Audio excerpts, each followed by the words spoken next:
Red Bull fires Helmut Marko. Verstappen's 2026 survival team revealed. Helmut Marko's gone. Just like that. After 20 years of shaping Red Bull into the championship machine, the most influential voice behind Max Verstappen's rise has been removed from the team. And the timing? Not just surprising, but suspicious. Because Red Bull didn't wait until 2026, they didn't ease him out slowly, they cut him loose precisely when internal pressure, political battles, and Verstappen's future were all converging at once.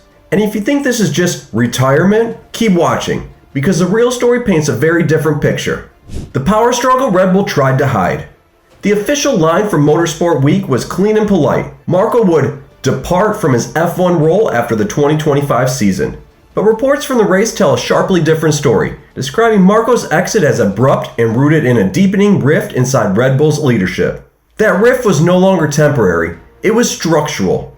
For months, Marko and Christian Horner have clashed over authority, the 2026 Power Unit program, and the direction of the driver development system. And as the race revealed, the disagreements reached a point where coexistence was no longer workable. Behind the scenes, Red Bull didn't just accept this conflict, they chose a side. And it wasn't Marko.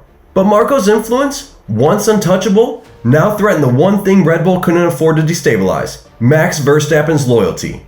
And the moment the board realized that, Marko's fate was sealed.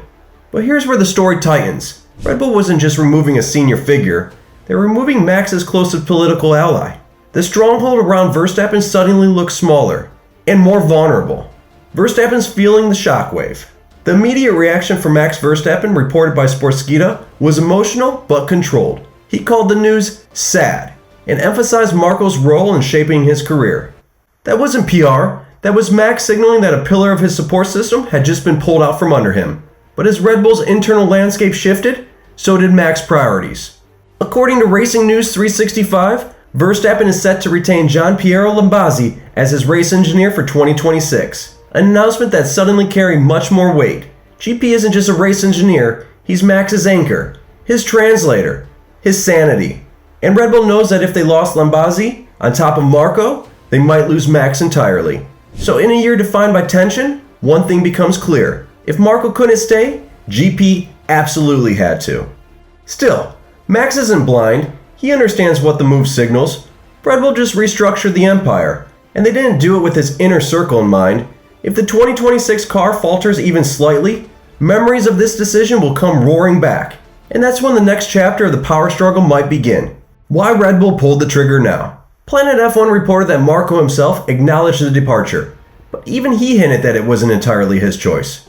Meanwhile, Sky Sports added that Red Bull wanted a clean structural reset ahead of the 2026 overhaul. Put the pieces together and that motive becomes unmistakable. Red Bull is bracing for war. A new engine, a new aerodynamic philosophy, a leadership reshuffle. And at the center of it all, one mission remains. Build the perfect environment to keep Max Verstappen winning and keep him from walking away. That means one thing.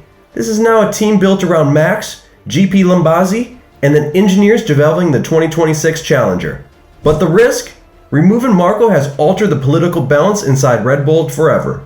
And if the 2026 project stumbles, Red Bull wouldn't just be fighting rivals, they'll be fighting the consequences of the power shift they created. Because they didn't just fire Helmut Marko, they changed a future where Max Verstappen may choose to stay or choose to leave. But now we want to know what you think. Do you think Red Bull made the right move? And will Max stay loyal if 2026 goes wrong? Let us know in the comments below. And if you like this video, don't forget to hit like, subscribe to this channel, and turn on notifications for more breaking news and updates right here on the F1 Racing Newsroom.